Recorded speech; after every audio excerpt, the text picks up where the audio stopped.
Assalamualaikum warahmatullahi taala wabarakatuh. Hari ini cikgu nak berkongsi tentang keupayaan elektrod piawai. Keupayaan elektrod piawai ini adalah satu tajuk subtopik yang begitu sukar jugalah kalau pelajar itu tidak faham dengan betul. Kerana keupayaan elektrod piawai ini diguna pakai untuk menentukan sel setengah sesuatu unsur, untuk unsur-unsur lainlah, magnesium, kuprum, plumbum. Okey, kalau awak tengok dalam buku rujukan, dalam buku teks ada nilai-nilai. Dia bagi persamaan setengah, lepas tu ujung tu ada nilai. Contohnya 0.07, 0.76 volt, 0.21, ada positif, ada negatif, ada nilai positif, ada negatif. So, benda ni pelajar kena faham. Bila pelajar boleh faham tentang itu, maka dia boleh nampak itu siri elektrokimia. Lepas tu, banyak benda yang boleh dia tahu berdasarkan tentang keupayaan elektrod piawai. So, keupayaan elektrod piawai ini adalah penting. Kenapa? Digunakan pakai sebagai sel setengah rujukan. Okey, terlebih dahulu kita sentuh kenapa sel setengah rujukan ni menggunakan elektrod hidrogen sebagai sel setengah rujukan. Okey, untuk nak mencari sel setengah unsur logam lain. Begitu. Okey, terlebih dahulu. Okey, mukaddimahnya begini. Cikgu nak awak perhatikan ketinggian ayat Quran ini. Okey, ketinggian ayat Quran ini dengan lantai. Okey, berapa? So, kita kena cari ketinggian dia. Berapa ketinggian dia? Sama juga kita nak tentukan ketinggian aircon ini. Mesti daripada kedudukan bawah aircon itu sampai ke lantai. So, awak perhatikan lantai ini,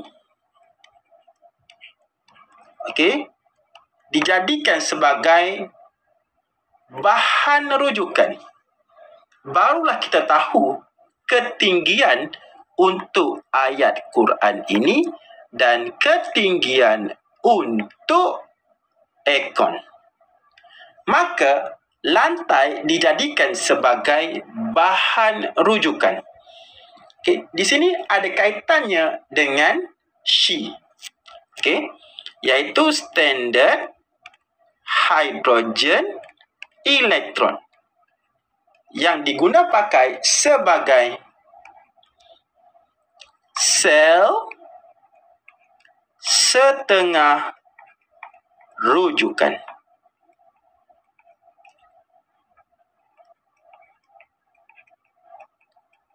Kenapa cikgu rujuk kepada ketinggian?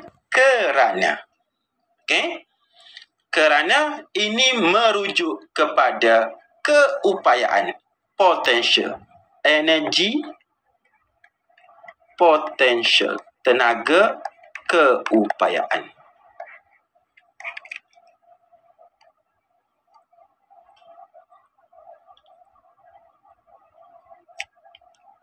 Okey, tenaga, keupayaan. Satu wire, okey, yang disambungkan dengan plat platinum. Okey, plat platinum di sini. Satu wire disambungkan dengan plat platinum, okey. Dia direka khas satu balang, okey. Satu balang yang disambungkan dengan hidrogen gas. Okey, hidrogen gas.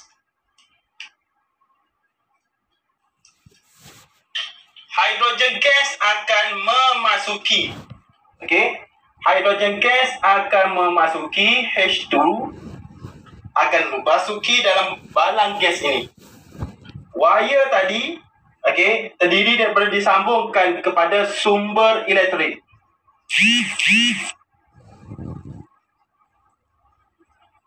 Gas hidrogen akan dialirkan masuk ke dalam ni dengan syarat, okey, dengan syarat mematuhi 1 atm. Wajib dalam keadaan 1 atm. Okey, hidrogen masuki dalam keadaan di bawah tekanan 1 atm. Okey. Seterusnya, larutan yang kita gunakan ini dalam keupayaan elektrod piawai, kita guna larutan ber-asid. Okey. Larutan ber-asid kepekatannya wajib 1 molar. Atau unit lain bagi molar adalah 1.0 mol per desimeter padu. Syarat seterusnya untuk cap, dan yang terakhir sekali adalah suhunya wajib 298 Kelvin bersamaan 25 darjah Celsius. Okay. So, keupayaan elektrod piawai, pelajar kena tahu dua keadaan. Okey.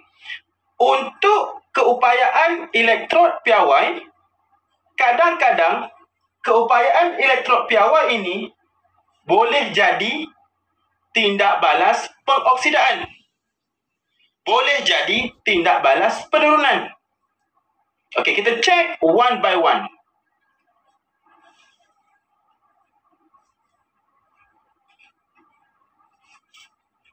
Dari segi anode, okey, permulaan, okey, awak perhatikan hidrogen H2 akan mengalir, memasuki.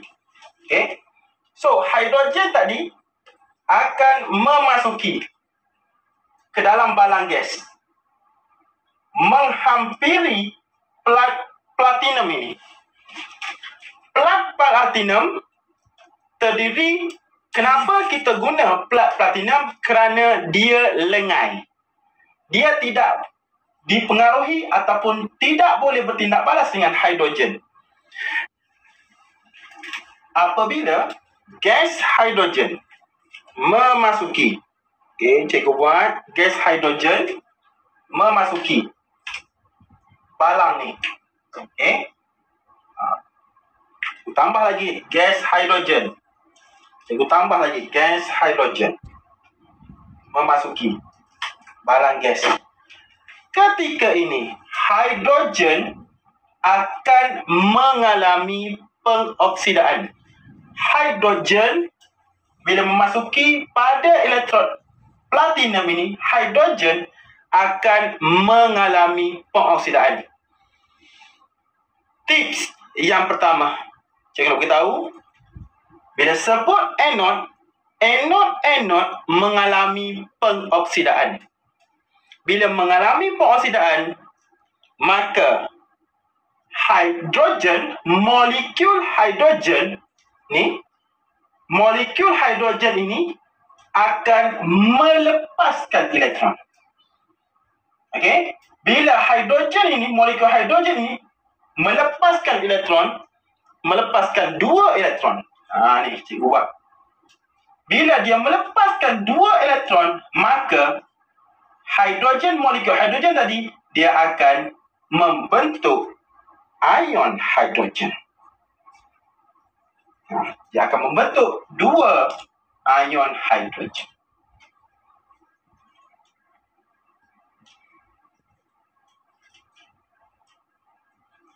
Pelajar akan dapati, cikgu tulis sini, hidrogen akan mengalami pengoksidaan. dengan melepaskan elektron dan menghasilkan ion hidrogen. So, dalam kes ini, molekul hidrogen akan melepaskan dua elektron dan membentuk dua ion hidrogen. Proses ini berterusan. Okey, sama juga dengan kes molekul hidrogen ini akan terus. Okey, dia akan turun ke platinum. Maka dia akan melepaskan elektron. Okay, elektron pun terbebas. Akan terbebas. Bila terbebas, molekul hidrogen tadi dia akan membentuk ion hidrogen. Okey, dia akan membentuk ion hidrogen. So, dia akan sebati dengan larutan yang sedia ada, iaitu larutan berasid H+. Faham? Baik. Proses ini berterusan sebab anod mengalami pengoksidaan, maka molekul hidrogen yang masuk tadi akan turun ke platinum. Sekali lagi, sampai di sini akan menghasilkan elektron. Elektron pun terbebas. Masuk sini satu lagi. Elektron pun terbebas. Bila elektron terbebas, dia akan menghasilkan dua ion. Molekul hidrogen tadi akan menghasilkan ion hidrogen.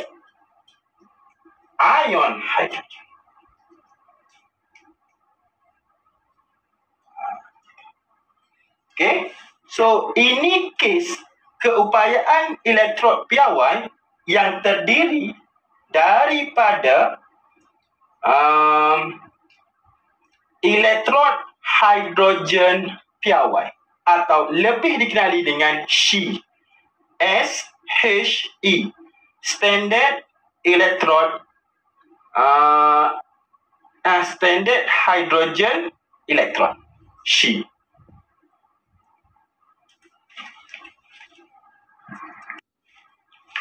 Seterusnya, bagi elektrod hidrogen piawai, dia akan bertindak juga sebagai katot. Okey, sebagai katot. So, awal-awal cikgu akan letak di sini sebagai katot. So, bagaimanakah SHE, SHE, Standard Hydrogen Electrode bertindak sebagai katot? Awak perhatikan. Sama juga kes.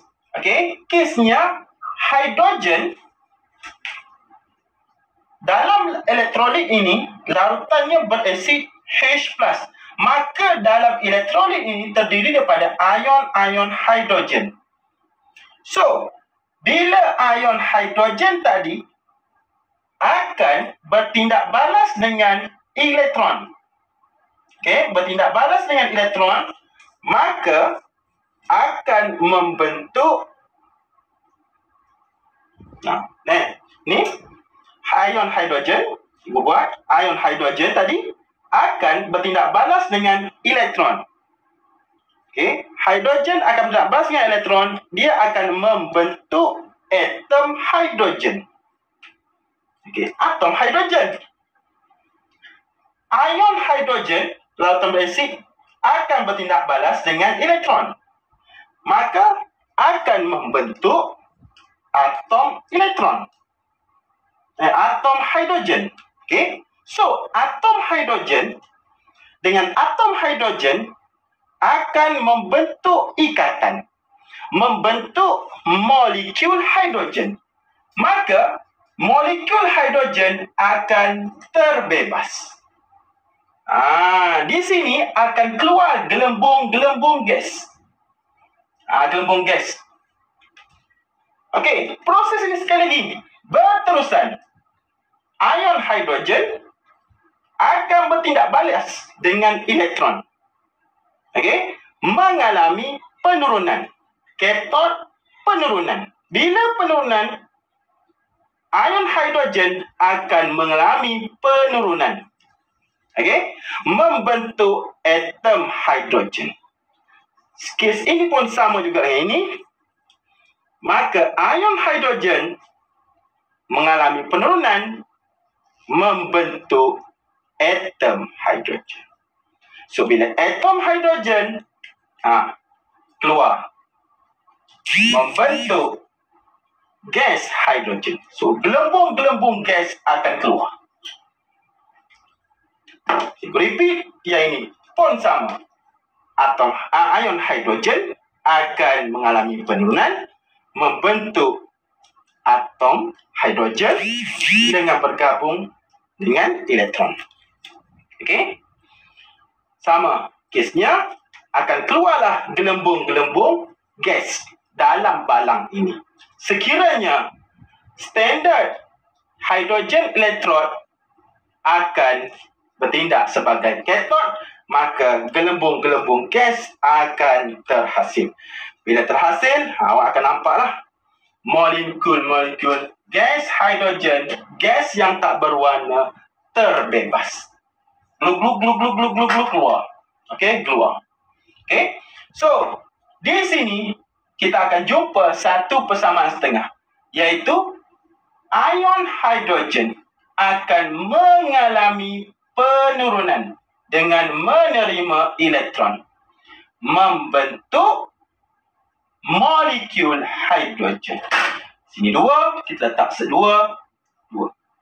Maka jelas standard hidrogen elektrod ataupun elektrod hidrogen, okey, elektrod hidrogen piawai bertindak juga sebagai katod. Di sini terbuktilah bahawa SHE sesuai dijadikan sebagai elektrod piawai. Okey, elektrod piawai. Sebagai rujukan.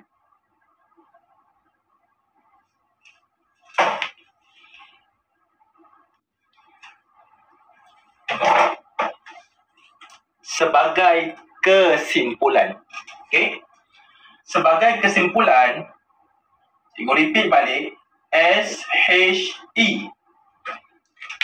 Okey. SHE standard hydrogen electrode. Bahasa Melayunya adalah elektrod hidrogen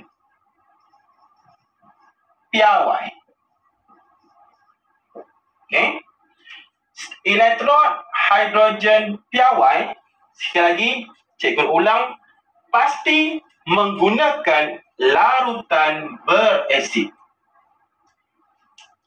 Yang kedua, wajib menggunakan platinum sebagai elektrod piawai. Elektrod lengai piawai pula. Lengai. Okey. Seterusnya, hidrogen, gas hidrogen yang dialirkan. Okey. Gas hidrogen yang dialirkan pasti dalam keadaan di bawah pengaruh tekanan 1 atm. Dan yang terakhir sekali, suhunya adalah 25 darjah Celsius atau 298 Kelvin. Okey.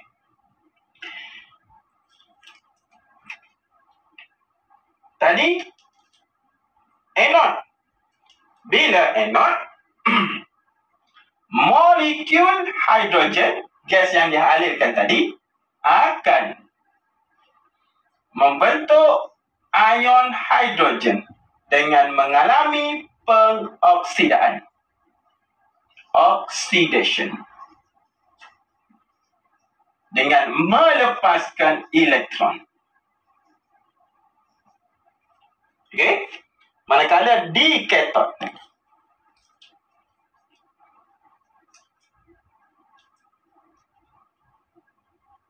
dua elektron bertindak balas dengan dua ion hidrogen membentuk molekul hidrogen.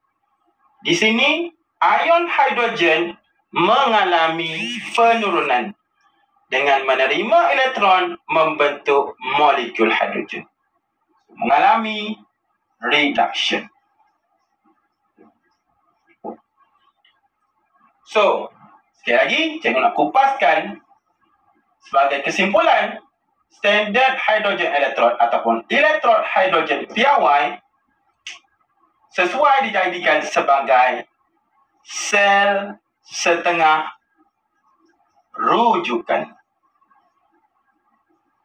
Sel setengah rujukan. Okey? Sel setengah rujukan. Maka, tindak balas keseluruhan yang melibatkan elektrod hidrogen PRY, dia adalah tindak balas berbalik. Tindak balas berbalik. Okey? Kenapa? Ini ion hidrogen mengalami penurunan membentuk hidrogen, molekul hidrogen, manakala molekul hidrogen akan melepaskan elektron mengalami pengoksidaan membentuk ion hidrogen. Okey? Nilai sel setengah rujukan bagi sel elektrod hidrogen PRY, nilai dia adalah 0.000.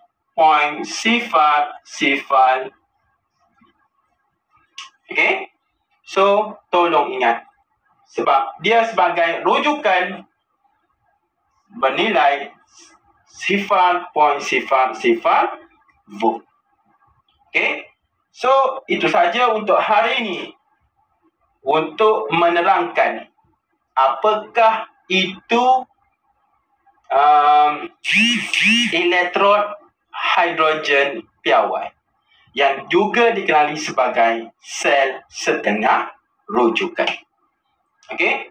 Benda ini akan diguna pakai untuk nak menentukan sel setengah bagi unsur-unsur lain.